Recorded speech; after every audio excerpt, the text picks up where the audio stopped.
Multi time frame analysis. আপনারা যখন advance ক্লাসগুলো দেখবেন তখন বুঝতে পারবেন মাল্টি টাইম ফ্রেম অ্যানালাইসিস কতটা গুরুত্বপূর্ণ এবং বাস্তব ট্রেডিংয়ের এটি কতটা কার্যকর। যাই হোক, আমরা এখন আরও ধাপে ধাপে মাল্টি টাইম ফ্রেমের মৌলিক কনসেপ্টগুলো সম্পর্কে জানব।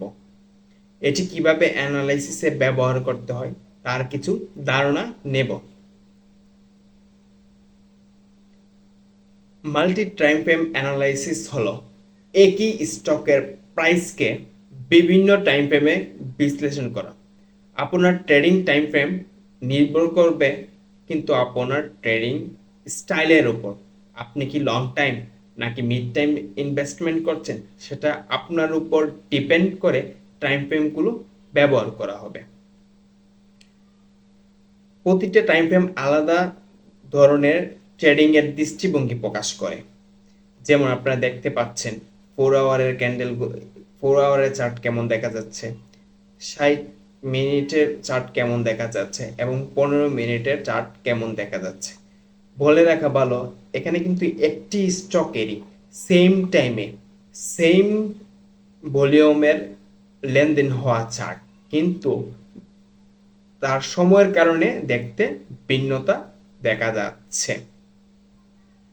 কোন টাইম ফ্রেম ট্রেড করব সেটি আপনার উপর ডিপেন্ড করবে, তবে মিশ্রভাবে ব্যবহার করতে হবে। আপনাকে আপার হাই টাইম ফ্রেম থেকে শুরু করে লো টাইম ফ্রেমের মধ্যে রাখতে হবে এবং একটা ধারাবাহিক ট্রেডিং স্ট্র্যাটেজি থাকলে আপনি টাইম ফ্রেমটা এত সুন্দরভাবে ব্যবহার করতে পারবেন সেটা কল্পনাও করতে পারবেন না। আরেকটা বিষয় আপনাদের উল্লেখ করে রাখি, আপনারা যে এই বেসিক ক্লাসগুলো করছেন সেই ক্লাসগুলো শুধুমাত্র টপিকের নামগুলো জানলেই আপনার স্টক মার্কেট অ্যানালাইসিসের অনেকগুলো বিষয় আপনাদের মাথায় ঢুকে যাবে এবং সেটার প্রয়োগ করতে পারলেই অনেক দূর এগিয়ে যেতে পারবেন। নেক্সট টিউটোরিয়াল দেখার জন্য আপনাদের আমন্ত্রণ রইল এবং কমেন্ট করে জানাবেন কেমন লাগছে এবং ওয়েবসাইটে অবশ্যই টপিকের নিচে এমসিকিউ প্রশ্ন থাকবে, সেগুলো উত্তর দেওয়ার চেষ্টা করবেন। ধন্যবাদ।